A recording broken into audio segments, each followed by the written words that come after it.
dipanggil ke. Hello everyone and welcome to DPI. This one's a special one because it's in English. This is the English version of DPI. I'm your host Adiani, and alongside me, two very famous people. We have Enrico and Firzi Idris. Hi Adi, how are you, Adi? Always good, man. I'm always good. Good. I'm always good. Good. It's like How about you guys? the first time I'm here, but not speaking in Indonesian. It's kind of strange, but I think we're good to go. This is the way forward. This is the way forward, Yeah, man. this is the way you, forward. We got lots of things to talk about. Two football enthusiasts, both I think spent quite some time in England, Newcastle, UK, and yeah. in London. Yeah. So first of all, maybe you could tell us about your links with Newcastle and you with London. And there's a lot of clubs in London. in There's London, only yeah. one in Newcastle. Yeah, so you want to go start first? Yeah, Oh, sure. yeah. So, as we all are, I'm a football fan. Mhm. I started watching football when I was younger. Grew in love with the game, and then had a first-hand experience when I went to London. So I lived there for about a year and a half. I was like 5 minutes away from Emirates Stadium, Arsenal Stadium. All right. So it was Okay. the euphoria was always big there. But funny enough, I grew up becoming a Liverpool fan. Oh, But I did get to watch a couple of games, so I went to a lot of Arsenal games because it was quite close. Yep. And at the time, the tickets was easy to get Mhm. compared to Liverpool games. what year was that when you're? 2018 to Okay. 19 Okay. to 20. So before COVID, I went back.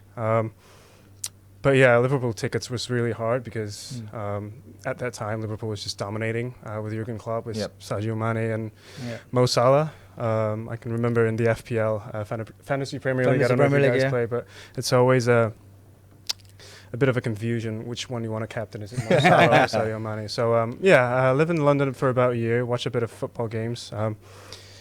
Met Frank Lampard, shook his cool. hand. Because it was one of the games where I had I got a lucky ticket where I get to meet players and shake hands with Frank Lampard.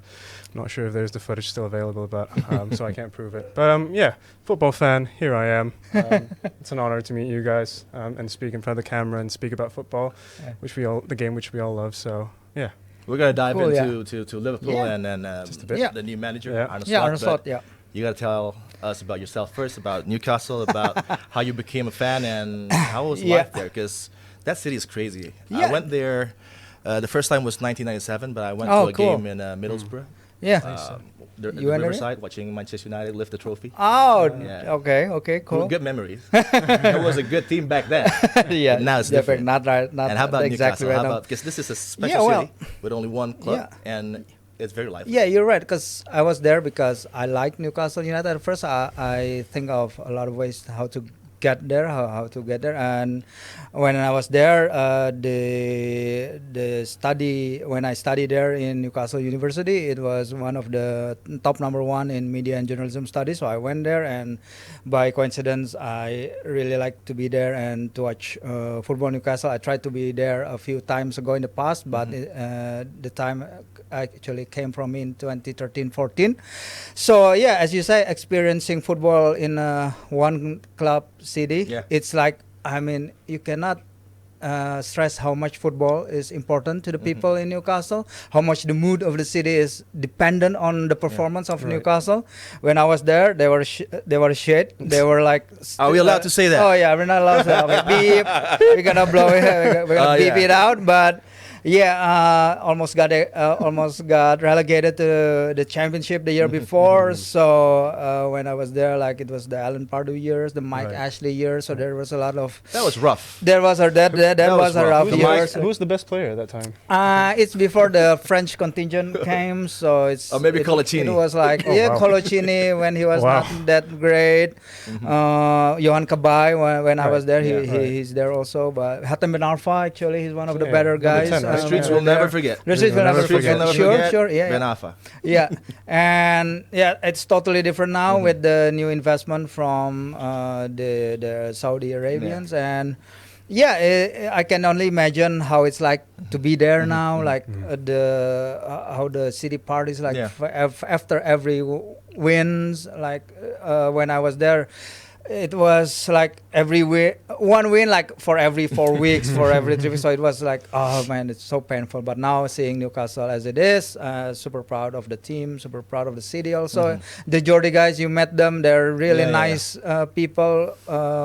One of the best people in the whole UK. Yeah, so one of the best yeah, stadiums. one as of the well, best stadiums. St. So James. yeah, so that's with Newcastle. So the stadium is just like a 5-minute walk from the Yeah. city center. So you Right. you can just Just up the hill, right? just You up can the see hill. it, you can Yes, see so it, yeah. it dominates the skyline in the Yeah. city. So it's like wow, it's like just a cathedral in the city. Yeah, funny story. I met David Ginola Oh, in cool. Knightsbridge. My at hero. Harrods. We were Yeah, eating your sushi heroes. Yeah. next to each other. next to Oh, each that's each cool. other. And then, Oh, That's cool. cool. After he was done, and we talked for like 10, Oh. 15 minutes. This guy is Okay. an absolute legend. Okay. Very nice, Ah, easy to sure. approach, and it was one of the days of my life talking to David Ginola Nice. in Harrods. Cool. And Cool. so Newcastle is Yeah. a different story. We're gonna Yeah. indulge in that story maybe in Later. another Another episode. episode, yeah. But now we're talking about Liverpool. It's your team.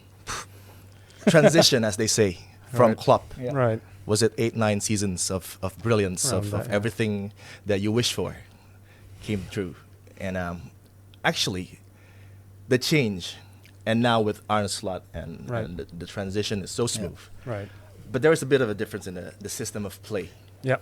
But the outcome of matches is very positive. In your opinion, Arne Slot, is he doing the right thing? Because one defeat is excellent. Yeah. It And is. the no, rest is yeah. victories. Yeah. And they're playing in a system that's a bit different. Yeah. But the outcome is 3 points. Right. No, I mean, when it comes to talking, I think I want to put myself in the most neutral position as possible. But I think when you come from a different league, when you come Yeah. from a different team, different opponents, different Mhm. players that you're working with, I think there's always expectations, but there's always like what's reality and what's like over the top. Mm. And I think he's doing a great job with the reality that he's been given him. We only brought one player in, two with Mamardashvili, but he's Yeah. loaned out straight away. Yep. I think Federico Chiesa, the new player, he's working out really well. He hit the post a couple of times in one of the games. And against that Nottingham Forest game, which we lost, I Yeah. think, I think Arne Slot was trying to mix and match it with tactics Yeah. a bit. There were so many dangerous attempts from Nottingham Forest where they came from the right side, from Trent Alexander's Yeah. side, and then he got replaced by the position got replaced by Connor Bradley. He went into Yeah. midfield, right? He went into midfield, and then it just got even worse in that game. The yeah. attempts where Callum Hudson-Odoi just ran past Yeah. the defenders Yeah. a lot. So, but yeah, no, I think with a new coach, with a new manager, there comes a lot of expectations. Yeah. But I think he's coping well. He's doing well in in the Champions League as well. He's even forgot that. Champions League now. I wanted to say Europe. But we're doing well with the new format as well, Yeah. because 36 teams in all Yeah. the leagues and A a lot league more system and games. everything. Yeah. It's going to get more tiring. 8 games Yeah. in Europe in the group stage.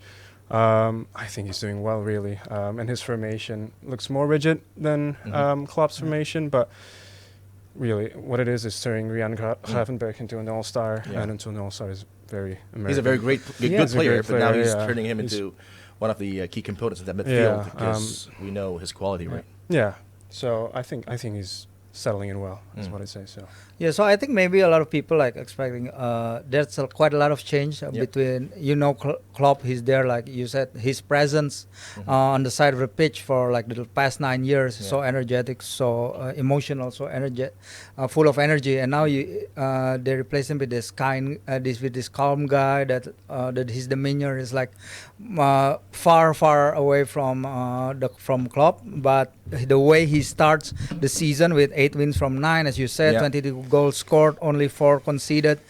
It just goes to prove like changes can come fast. Like changes can, some coach in other clubs maybe they said they need the time, wait until we all know how Ten Hag always said that we need time, this is a process and everything, but with Slot he proved exactly the hype around him when he was at Feyenoord and everything, about the way he conducted himself in the media, that interview that he did with CBS or with someone, when he eloquently explained how his team dismantled Man United in that 3-0 game.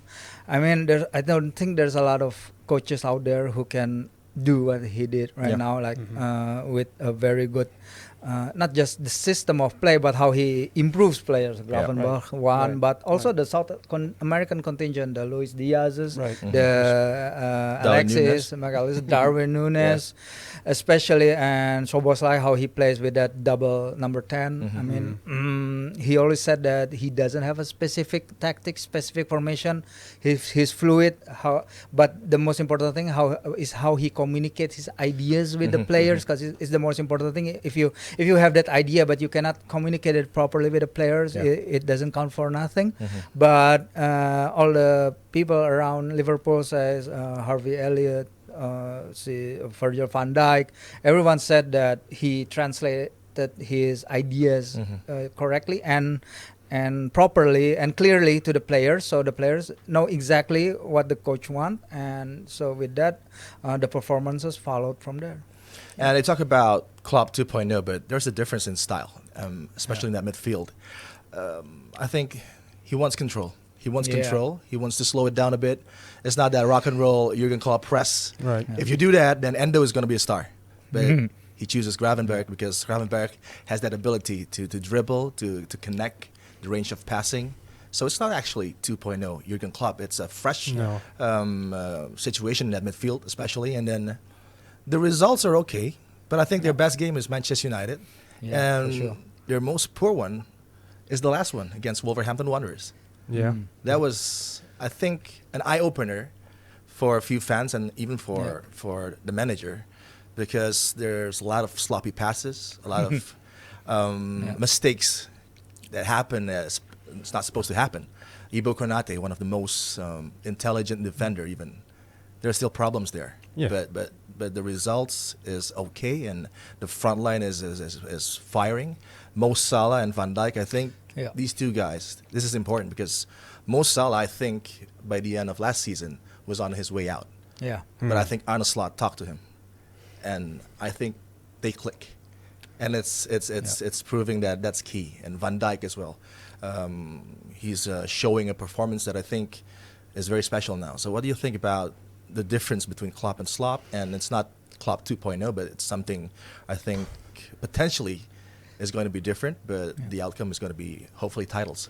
I mean, I'm not going to get into tactics too much because we see it in the games, but we have a more involved Rian Gravenberch, which we never thought was going to happen, that fast. I think he's one of the players with most passes. It's how much he trusted these players. Yep. And I always get superstitious. We have this triple Dutch connection, or quadruple, because we have Slot on the sidelines, we have Van Dijk in the middle, in the defense, and then we have Gravenberch in the middle.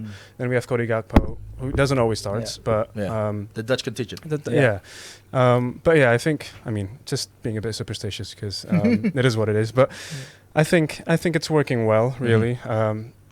Whatever Jurgen Klopp left, they definitely had a good connection after he went, because I think Klopp mentioned that he talks a lot with Slot, following the announcement that he will be the next head coach and everything. So I never want to say 2.0 because it ain't. Because it ain't, and then just don't. Let's not give compare it. Let's just not give that pressure to new players or new people coming in, because they're trying to do their own thing.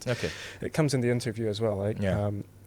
Like, what do you feel about being compared to Lionel Messi? I don't want to be Messi. I want to be the next me. I think it's working well what he's doing. It's working well. Liverpool going places, I think, with Slot and this new shape in that midfield with McAllister playing very good as well.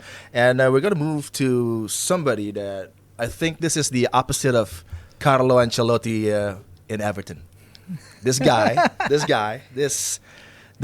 former defender moves from a relegated side, Burnley, plays a certain type of football, gung-ho attacking, fast wingers, a solid defense, but not that good enough in the Premier League, and they got relegated.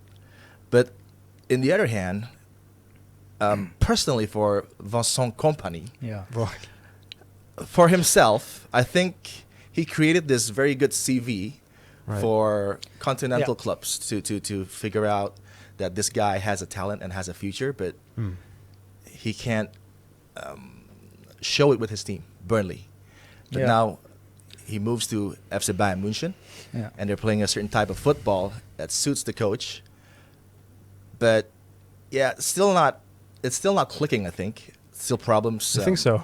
Problems all over the pitch. Right. That's for me. Yeah. What do you think about Vincent Kompany going from Burnley? Before that was Anderlecht Yeah. to one of the giants of European football. This is FC Bayern München we're talking about, and this is quite a risk from Bayern's perspective in getting Kompany and someone's fresh. But is he the right one to manage this type of side, or what do you think about it? Yeah, I think Max Eberls said, the sporting director said beforehand last year that,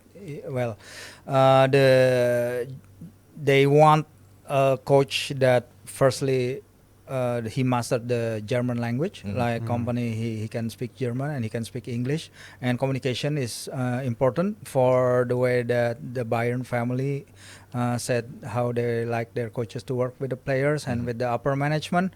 And yeah, we all saw how poorly Burnley played in the Premier League last season. I mean, he got relegated with just only 24 points, one of the worst. But what he did, his idea of play, his concept for that attacking football, I mean, yeah, he played naively with that system in the Premier League with players who are maybe not capable enough, who maybe not at that level, even though he handpicked those players because Kompany has a lot of say in the transfer with Burnley. But getting relegated with 24 points is one of the lowest. Lower. There's Derby County. There's Derby County, of course. There's Derby County 2020 or 07, 08. But surely Burnley giving them the round of their money. But I mean, Kompany, when he got offered, he said that it only took him 5 minutes to say yes to Bayern. Of course, a big job in a rebuilding team that is rebuilding, and especially not just about Kompany, but I think because of the upper management, they supported him. They supported him with the signing of Olise, the signing of Palhinha, Hiroki Ito, and all the other players. Like, they invested in the idea of Kompany, and when we saw how the start the Bayern are having. Of course, last week they got held by Leverkusen 1-1, and they lost, and then they lost last night at Aston Villa. Of course, nobody said that, but it was the first game this season that Bayern failed to score. But before that, they scored 20 goals in 1 week period, the first Bayern manager to do so. The first team that ever scored 9 goals in a Champions League game, and they won 9-2 against, I forgot the opposition, but it's Zagreb, one of the Dinamo Zagreb. So yeah, I think with him, the talent is there. He's a hard worker. He's a workaholic. People around him says that he's the kind of person that can work like 12 to 14 hours daily with daily team meetings, and every meeting is always so full, always so full of ideas, so full of information. I think this trend of hard work, his ethic in working hard, is projecting well to the upper management in Bayern. So I think this is a good project for him, because of course the pressure on Bayern with Bayern is very big, especially especially after last season when they lost that 11 in a row Bundesliga title. But with the support he's having with the Bayern management, and the way he communicates well with the press, also with his players and everything. He gives instruction in English, in German. He also can speak multiple languages.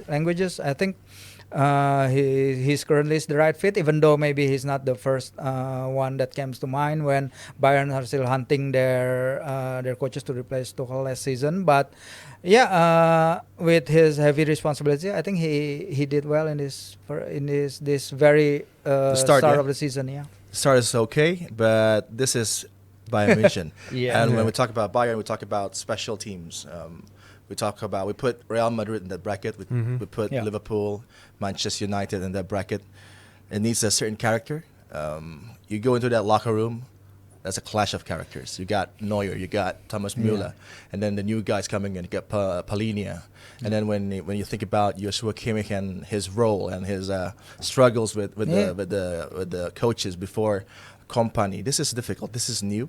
And do you think that his experience with Man City, is that enough? And the titles that he won, so he can back it up in that locker room with those big characters? Well, first of all, I agree with all what Fairzy said.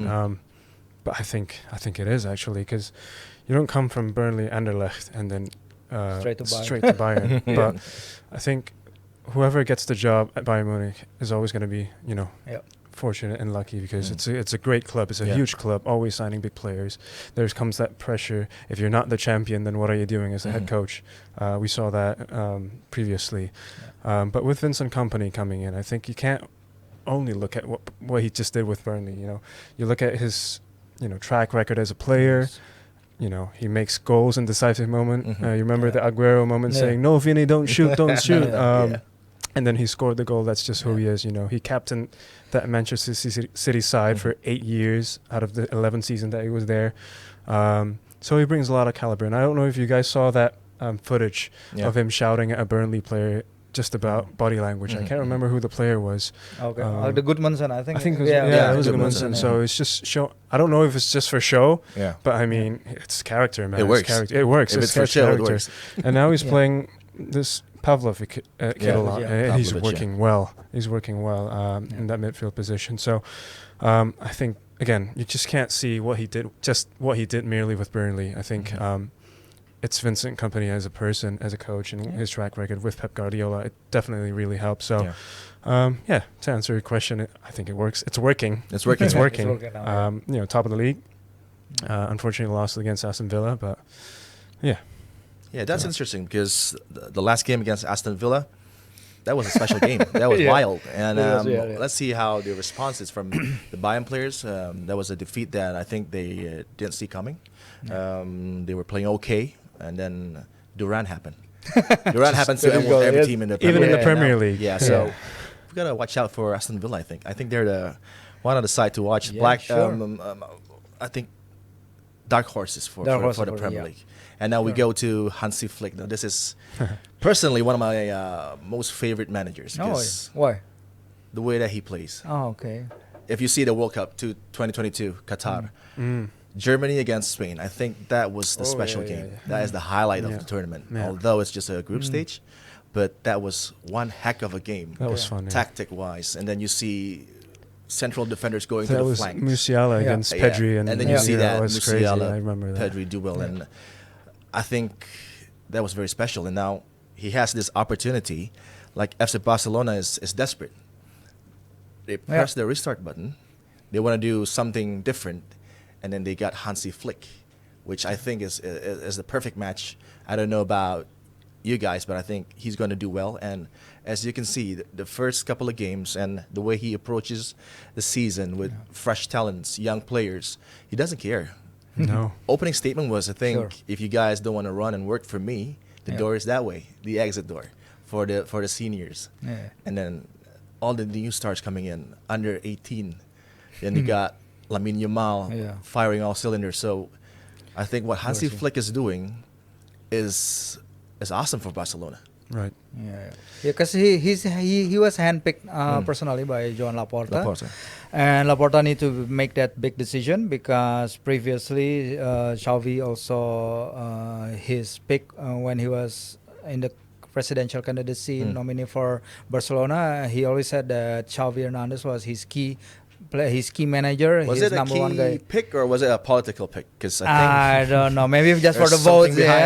Something behind there. But he publicly he always supported Xavi, and with Hansi when he came, of course, there's also a question mark, because he's German and everything. Maybe doesn't have that same DNA as Xavi has with the La Masia, but from day one in preseason training, he establishes himself and his coaching team with the club. Like, he brings in his own personal assistants. I think there's 8 people in his coaching staffs, one of the bigger coaching staffs in football right now. And Pedri said that during preseason they work hard. They work harder than usual. Physical conditions.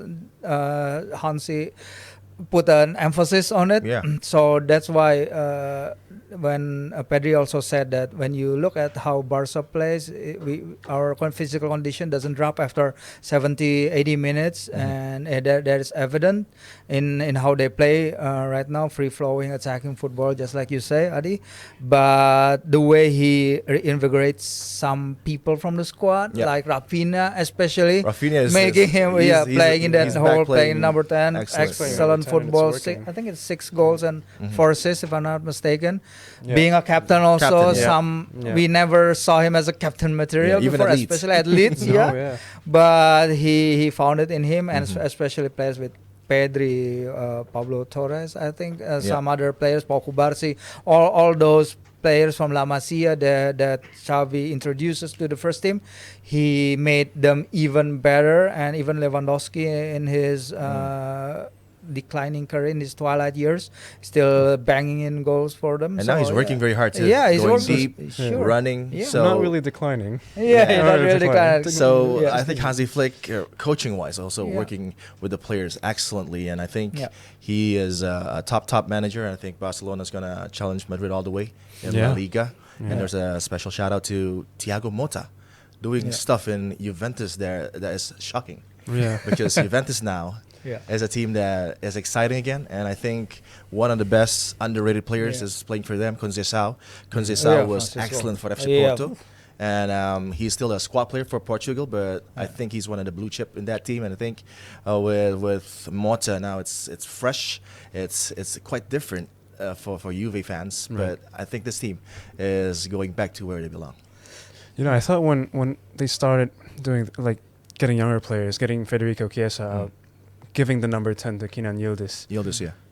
You know, and whatever happened in the past, just recently, you would think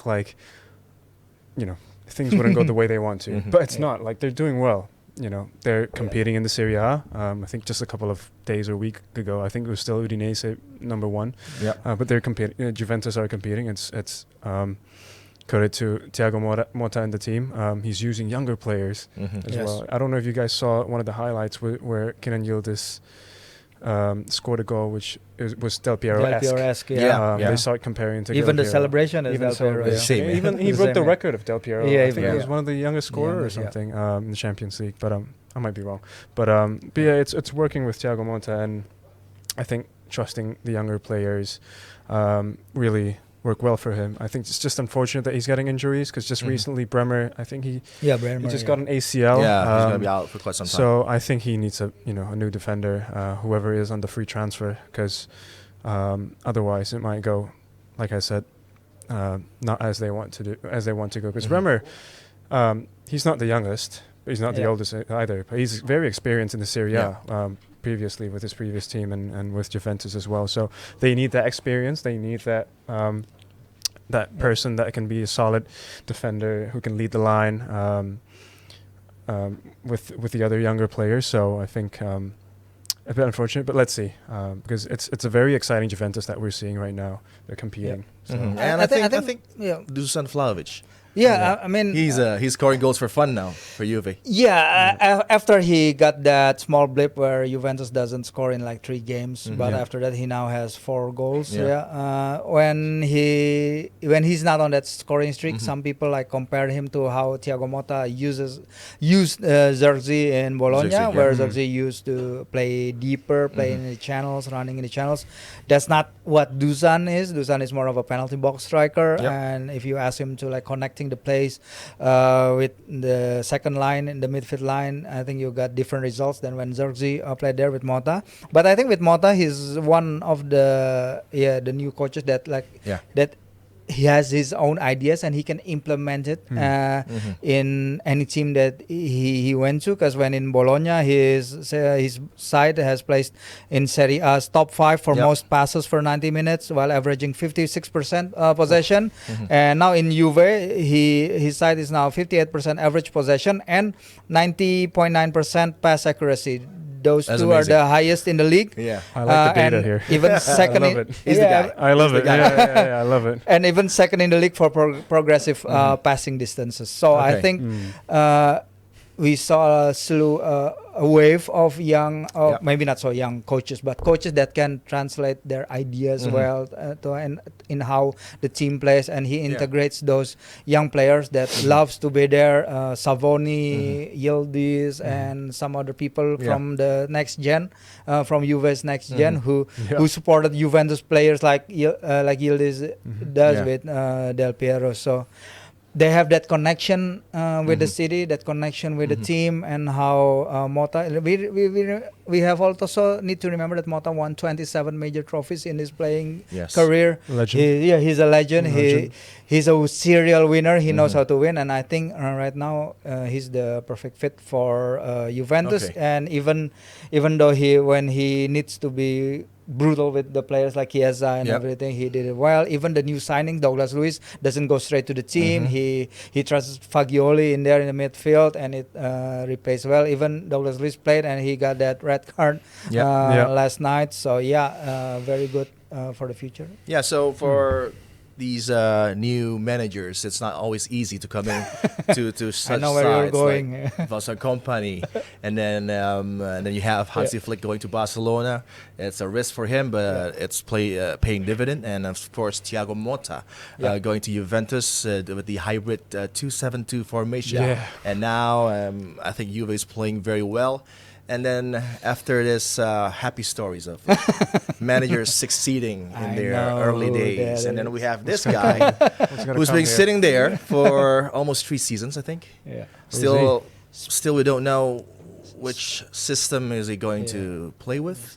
The Spending style of 600 play. million pound on players. 600 plus Drum roll. millions. Yeah. Drum rolls. And then we talk about this season when Manchester United is There it again is. struggling. Yeah.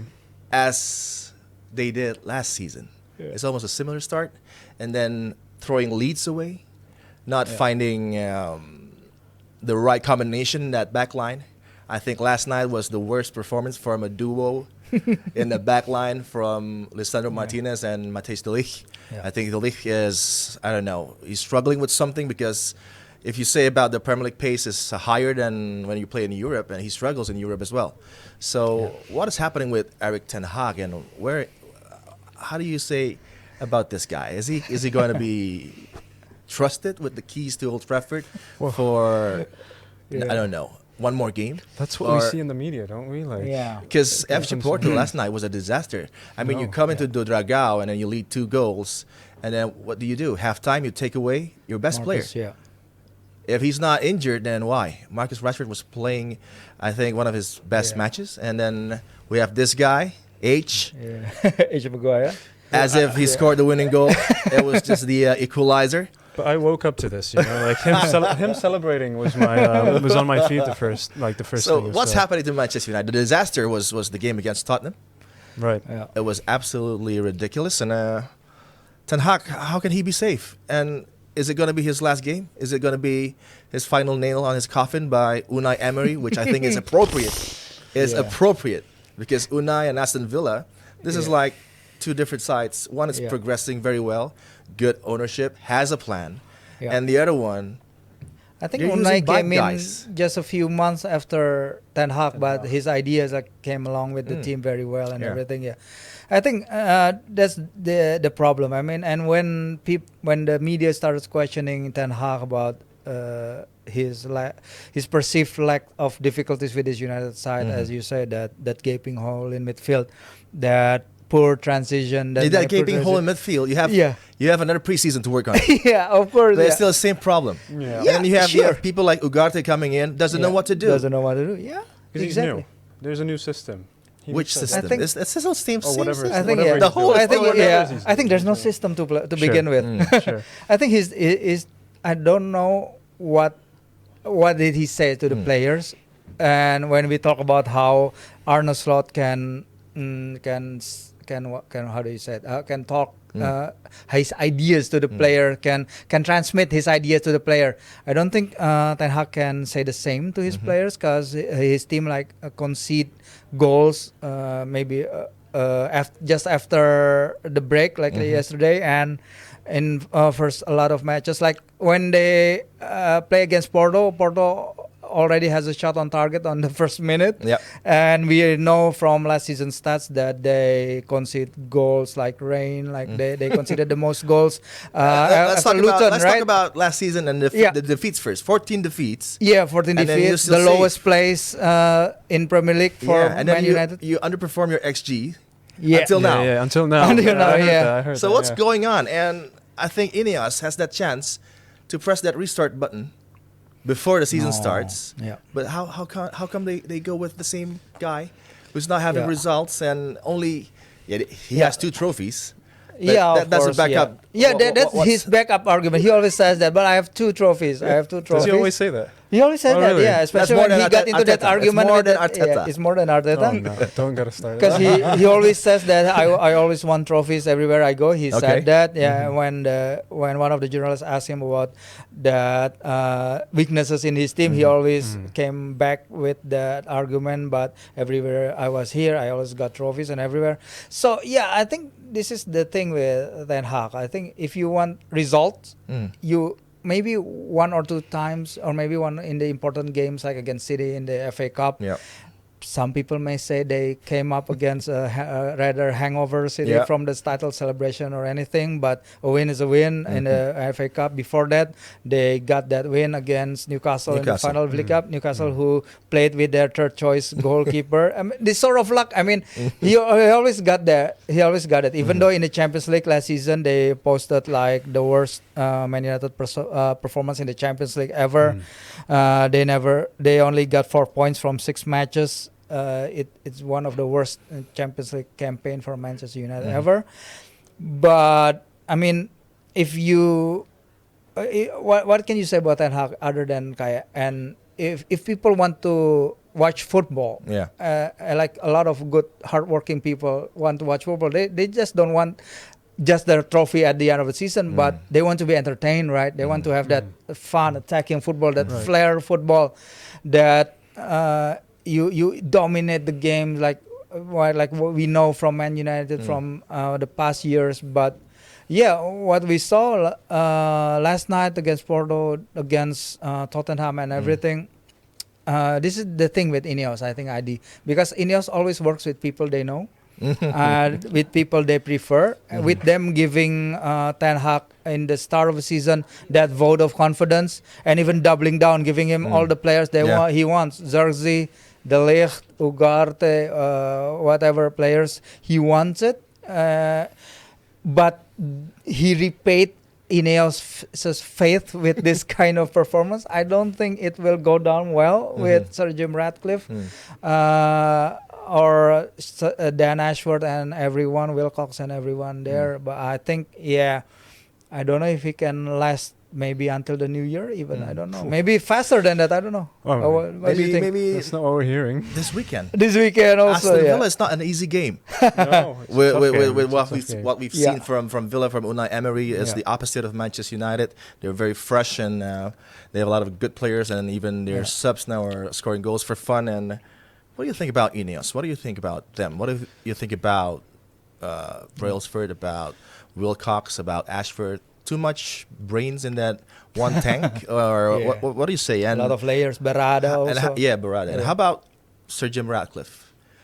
Is he the right leader because he has that Manchester roots, or is he playing safe with that roots type of thing? Or Sure. because I don't know, the way Ineos is running United right now, it's not going places. I'm not going to comment too much, but we always see, we always see Glazers out, whatever out, Yeah. this out, that Yeah. out in the media. But whoever they choose, I think they choose the right way. Of course, he just came in, needs some time as well.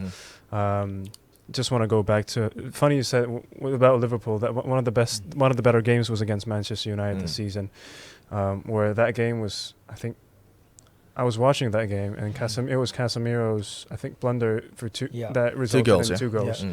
So again, he's a legend. Yeah. No doubts about that. But things like that happen, and you start to question: is it the leadership?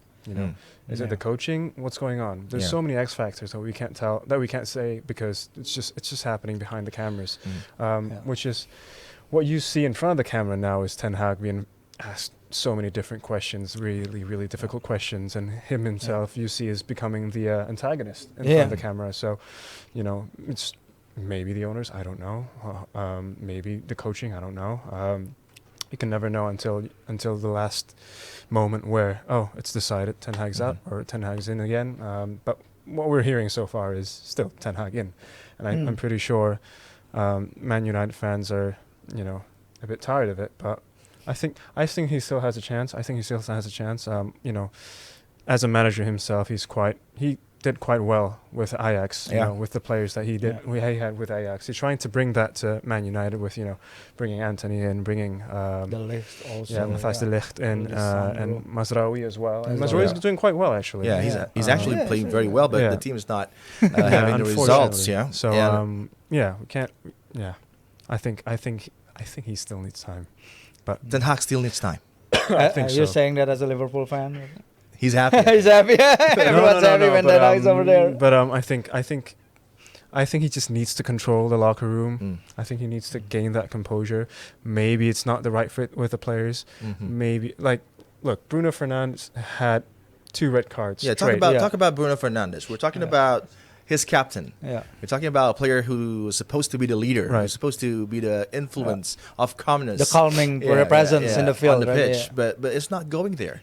And then you talk about Casemiro. So these are veterans that knows how to get out of problems and troubles, situations that I think will put them under pressure in certain situations on the pitch. But they're not doing it. Right. Well, I mean, I can still remember when Bruno Fernandes came in like a storm, you know. I think Man United needed that player who can be a bit more creative at that time. I couldn't remember the squad, but again, as a huge fantasy Premier League player, I can remember he's stacking up points. So I watched a bit of Man United, see how Bruno Fernandes played, and it was really his team when he came in. It doesn't look like it is now, just because maybe it's just not working with the tactics with him. A lot of the fans are saying on social media, you know, maybe try not start Bruno Fernandes.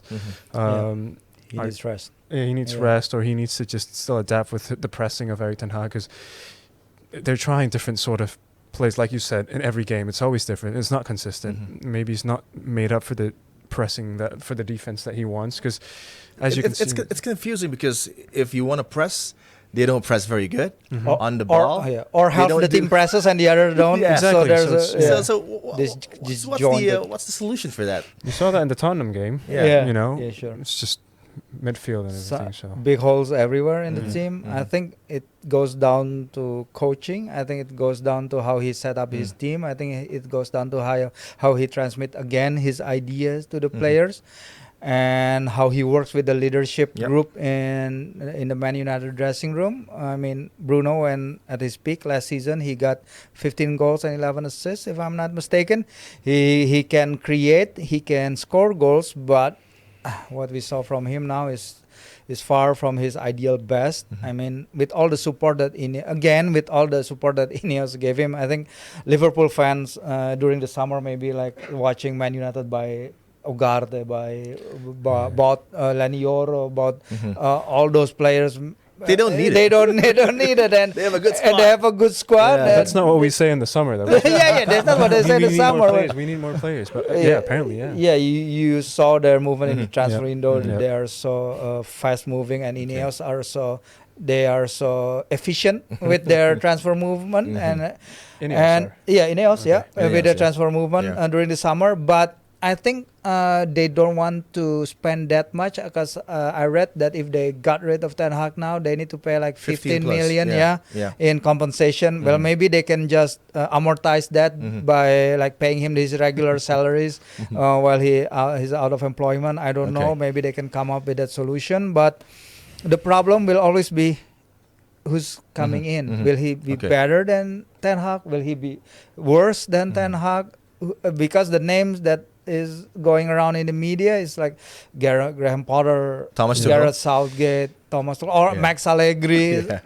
Are they the kind of coach, the kind of people that can elevate Man United from this slump? And we all know 600 million plus players, worth of players in the Yeah. Man United Yeah. squad is all Ten Hag selection. Mhm. It's all his players. So you need another rebuild on top of a rebuild, Right. another top of a rebuild with On the top of you know, moving Old on Trafford top of to moving Old Trafford a and new everything. spot. So Yeah. there's a lot Okay. of homework over there. Okay, so come Sunday, Aston Villa, if they suffer a defeat, will be the end. Quick answer from you and you. No, I think No. when Man United met Fenerbahce and Jose. Jose Mourinho, that will be epic. I think he's still gonna stick around. Gonna stick around. Yeah, I think he's gonna stick around. Well, Manchester United fans, just buckle up. It's going to be another exciting and challenging season for Manchester United fans. And now we're going to talk about something that's very close to our hearts. A great resurgence, if you can say that, Yeah. about Tim Nasional, Yeah. Pasukan Garuda, Indonesia, third round World Cup qualifiers 2026. It's going smoothly. 2 opening matches, very, very positive with the results. Getting a point, playing against Saudi, excellent, I think. One of the best performances from Timnas. Agreed. And then coming back home, playing against Australia, Gelora Bung Karno. It's not going to be easy. Pressure is on. And we performed one of the best defensive performances ever by Timnas, playing against a very high-ranked team. We didn't even saw Jackson Irvine in that match. That is proof of how good the defending was. You can see stuff about Idzis, about Hubner and their heroics, but Rizky Rido was actually He's great. the Excellent, one yeah. that stood out with the performances that he's been doing in the last matches. Absolutely brilliant. And for Yes. Coach Sin Tae-yong to overachieve in a very short time with Eric as well as the leader of PSSI, Yeah. and everything is there's this connection that we haven't seen in quite some time from the fans, Fans, yeah. from Sure. the front office of the PSSI federation, and from the team, the coaching staff, the players. They're all buying into a dream that is still alive. And what do you think about this journey, this exciting situation that Indonesia is in? And this is also very new for us. And the potential of the next game of maybe taking 4 points from 2 matches. Oof. What do you say about our chances against Bahrain and Yeah. against China? Yeah, buzzing every time the international window comes. It's not like this for a very long time. Adi, you and me, we've been a long time in this business. Yeah. Like we went through The rough times, a lot of yeah. rough Yeah. times. Yeah. Yeah. Those near misses against Thailand, the penalty shootout. Talk about near 97. misses. There's like 25 near misses. Oh yeah, 25 finals and everything. Sepak bola gajah in 98, Mhm. dualisme in 2011 Yeah. and everything.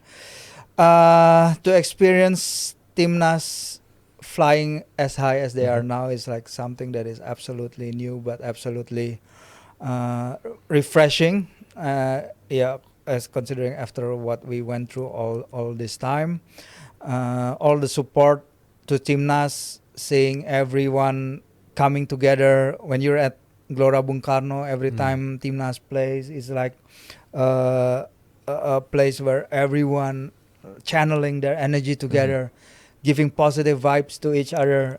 Whereas maybe 10 years ago, when Timnas plays, every time maybe you can only hear Nurdin out, Nurdin out. Remember those days? Yeah. And all those near misses that we talk about. And with seeing our players now playing proudly for Garuda, playing proudly for Merah Putih, all our overseas contingent, our domestic players giving their all for Timnas. And when you talk to them, when you talk to them one by one, they always say the togetherness in this team is the key. The way they fight against each other, the way they want to learn from each other with the experiences they have. I think we got players from 10 different countries other than Indonesia, 24 different clubs if I'm not mistaken. We got players from literally all over the world, from Malaysia, Thailand, Wales, Italy, America. It gives a multicultural aspect to this team that I really like. so our football. We have a wide range of football, how football is played from the players that plays in around the world. So yeah, I guess this is fun times for the fans of Timnas, especially when you compare this to qualification in 2022 when we got beat multiple times by our neighboring countries, Vietnam, Thailand, Malaysia. I think in the second stage of last qualification. But now we're the only Southeast Asia nation remaining. Yeah, even Madam from the early rounds of the qualifiers, because we had to Brunei. Go. Yeah, because of our bad performances in the last qualifiers, we need to go from the playoff and everything. We did it step by step, and great times to be a supporter of Merah Putih. We're going to talk about good times. The results. This is football, result-based business. Everything is going smoothly. Shin Tae-yong coming in, a lot of changes. Maybe some like it, some don't, and the pros and cons is still happening. Why is it so difficult to just enjoy the good times? Because we haven't had this time. That's a simple thing to do, right? Exactly, man. Our Jiran counterparts, they're looking at us, and they're in disbelief because the progress, as I say, this is overachieving, but in a positive way and very good, and long may it continue. Sure. You have this team who's struggling. Not long ago, Simon McManamy, with all due respect, I know the guy. He's a good coach, player, actually, but it just didn't happen. And then from that, going to the transition with Luis Milla, and then we go to Shin Tae-yong. It's just amazing how things can change when everybody has that one target and trying to develop football as well. And we haven't been in this situation. And then there's, of course, naturalizing a lot of players using their roots, heritage, and everything. But it's the way to go. That's the way forward, because every nation is doing it. You talk about France, you talk about even Japan. So why is it a problem? Because these guys, I think they're more Indonesian than me. They play games, they have to travel 20 plus hours, and then they go back to back from an away game to a home game, or then for like next week, 2 matches away. It's not easy, and they have to fight every game. And then they show that performance. They're proud singing the anthem. They're more Indonesian than me. So what is the problem with these people? They have to they don't have to. Just kidding. They don't have to be so negative, right? No, I agree. I think I just don't see, as a fan of Indonesia football, whatever politics is going on, you just got to see it positively. We're progressing well. We're playing Bayern in China with a nothing to lose mentality. China, we know, is a great country for sports, basketball, football. They're trying to do their own naturalization with, I think there's a lot of Brazilians. There are a lot of Brazilians with Chinese names, but we share that. I think we have that Indonesian root with these new naturalized players, and I think that's the X factor that pushes them more, because they actually share, like, their mother, their grandparents are from Indonesia, so it burns the fuel. It burns the fuel more. And as a fan, I've always seen it as, like, as a fan of the game, us progressing, it's just all good. I just don't see why we should be negative. And I think we all had our skepticism. Is that the word? Skepticism when Shin Tae-yong came in. Does he speak the language? Well, he doesn't, but it's working. So that's not the problem. I think the problem is us, the people that's not supporting the country. And in terms of how many naturalized players, I think it's only good, because our players are competing. Look, Rizky Ridho is still competing as a starter. About Rizky Marcelino is still competing. Exactly, they're still competing, and they're upgrading their performances as well. We're getting Mace Hilgers. He's ready to play next game, I think, right? And I'm curious to see how our players are going to continue competing.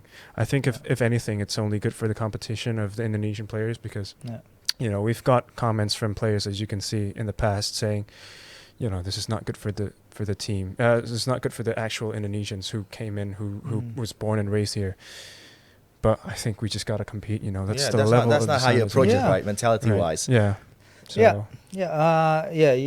Asri was once member of the Indonesian diaspora. I think we lived abroad.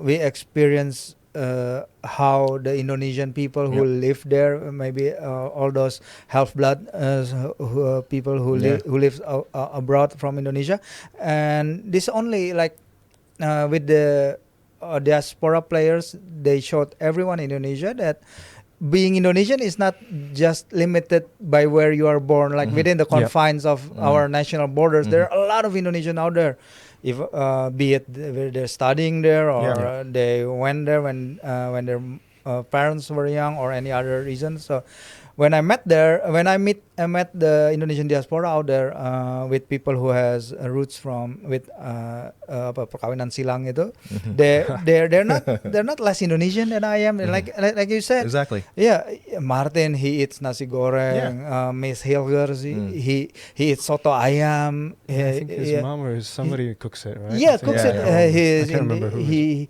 hangs out with his Indonesian family near Utrecht, and those people, and we abide by the FIFA regulation. Rules, right? There's FIFA agreed to this naturalization process because it's either from the line of their parents or grandparents. It's a very close line. We don't like searching for an unseen line or maybe the great grandparents from those players. No, it's just at most was the grandparents. So I think this is what football is. You always try to find the best players there, and the players. The domestic players, the ones that I talked to, they always said that they welcome the challenges that this diaspora players from the diaspora community brings to the national team, because they can always learn from them. Hernando, Adi Satrio, and all the other goalkeepers said they can learn from Martin. How and Nadio also how they can learn from Martin, who week in week out he played with Bernardeschi, against Bernardeschi, against Lionel Messi. Martin has the second most saves in the American MLS. That's a great.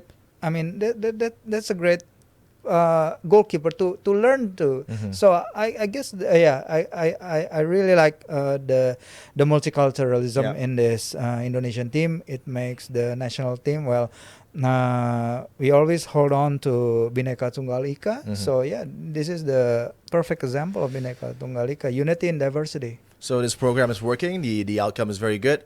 The chances for Indonesia going through is, of course, it's still a dream. But when you see the situation and you see the potential for the next two matches, what do you think is going to be the positive outcome? Is it going to be 4 points or just settle for that 2 draws? Well, I hope the mentality coming in is getting points, because we've got decorated. I mean, players from abroad who's used to football abroad, and we've got Tae-yong who's used to playing international football, used to coach star players as well. So I hope the mentality is coming in and get some points, not just a draw. And I think we have a good chance, really. I'm very positive of it. We are all very positive about it, of course, and hopefully Pasukan Garuda can claim not just 4 points, but maybe 6 points from a very challenging 2 away fixtures against Bahrain and against China coming up next week. So it's going to be exciting times for Indonesian football fans. And thank you very much for both of you guys coming to the show. This is our debut show, and hopefully we'll be back next week, or maybe even 3 years from now, like it was before. Thank you very much. That's the end of our first ever edition. It was a pleasure. Back here in the studio for DPI versi Bahasa Inggris. Thank you very much for everyone who's been watching our program, and see you again next week. Adiani signing out. Thank you, man.